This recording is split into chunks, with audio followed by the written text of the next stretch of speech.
High साथीहरू, तपाईँहरूलाई मेरो अर्को भ्लगमा स्वागत छ। आजको भ्लग चाहिँ फुल भ्लग रहनेछ।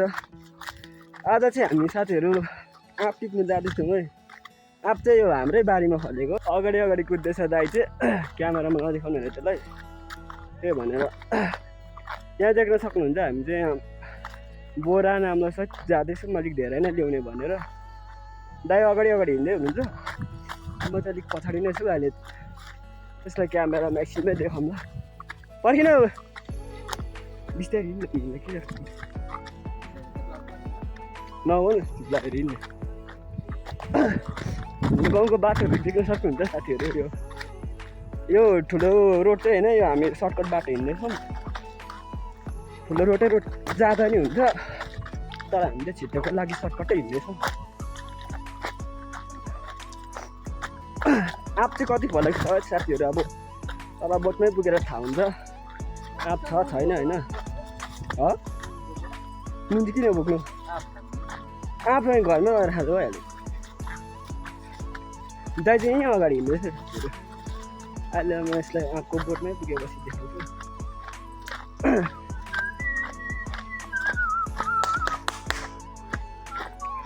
हाम्रो गाउँको बाटो चाहिँ साथीहरू एकदम दामी छ है, सक्नुहुन्छ।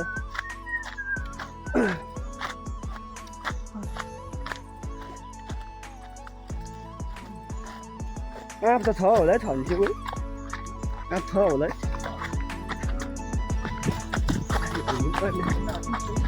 होइन छ आँप त, तर लानु पनि सक्दैन। अस्ति त टर्न के भयो कि उडेर नगरिरहेको थियो। कस्तो पैसा र कि भन्छ हेर्नु न साथीहरू, अब पैसा पो हरायो भने कहाँ हरायो छिराइदिएन।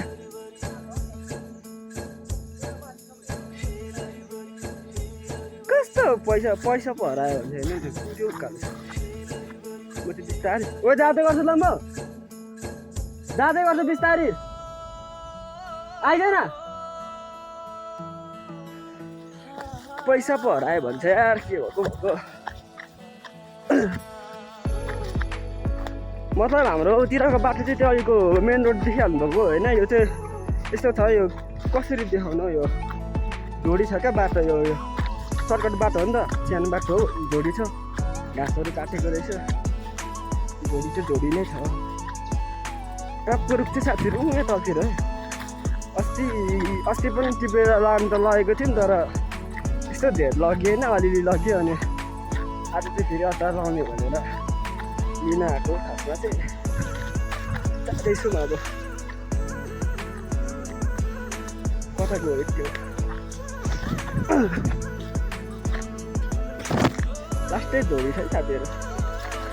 गाउँघरमा तर झोडी सोडी हाल्नु केही नभए नि ओइ कहाँ गयो।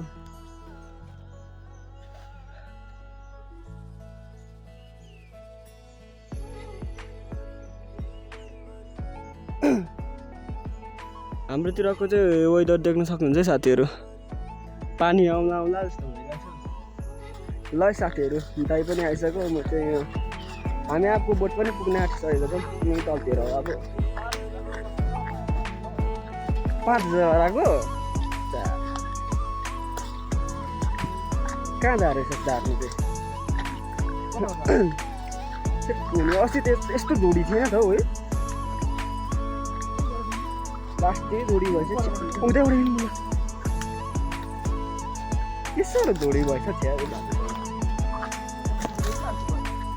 निगुरो। आमा यहाँ चाहिँ कसरी जानु, पुरै बाँस काटेको रहेछ नि त। म खोज्ने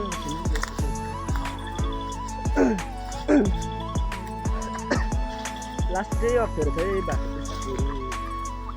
लडी गयो भरे बाटो कसरी आँप बोकेर ल्याउनु यार, तर बोक्ने त तै।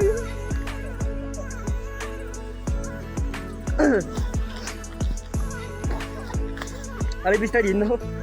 ल है साथीहरू, फाइनली हामी चाहिँ आँपको बोटमा आइपुग्यौँ। चरे चर्छ है साथीहरू। अब म चाहिँ बुटोलेमा बस्छु, भुइँमा बसेर यसले टिप्छ अरे चढ्दैछ रुखमा।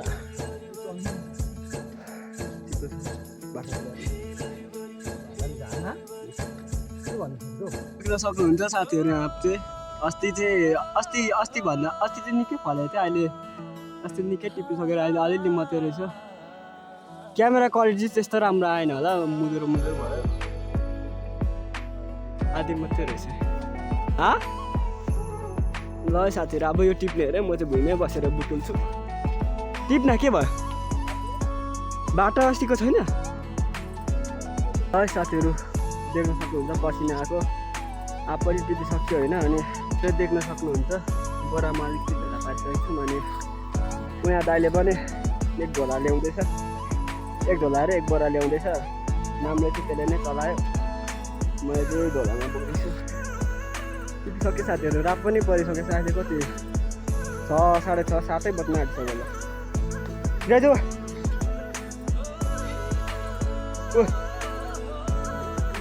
ल्याइदिएन, घरतिर लाग्नुपर्छ, बाटो सामु अप्ठ्यारो छैन। मेरो चाहिँ यति मात्रै छ है साथीहरू, देख्न सक्नुहुन्छ यति मात्रै छ। दाइले चाहिँ एक बोरा बोकेको छ।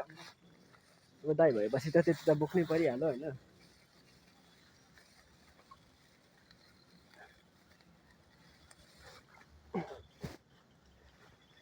कुन बाटो जाने हो? म यताबाट निस्किन्छु ल साथीहरू। अब यहाँ तल देख्न सक्नुहुन्छ दाइ चाहिँ धेरै त होइन, हामीले एक बोरा अलिकति मात्रै टिप्यौँ होइन। अचार अलिक धेरै नै लाउने भनेर अलिक धेरै नै टिपेको हो, नत्र चाहिँ यस्तो धेरै टिप्ने थिएनौँ। त्यही हो साथीहरू। ल साथीहरू अब नेक्स्ट भिडियोमा भेटौँला। अब कस्तो लाग्यो भिडियो तपाईँहरूलाई, आजको भ्लग कस्तो लाग्यो कमेन्ट गर्न नबिर्सिनु होला, सपोर्ट गरिदिनु होला, लाइक कमेन्ट गर्न नबिर्सिनु होला। त्यही हो साथीहरू, नेक्स्ट भिडियोमा भेटौँला।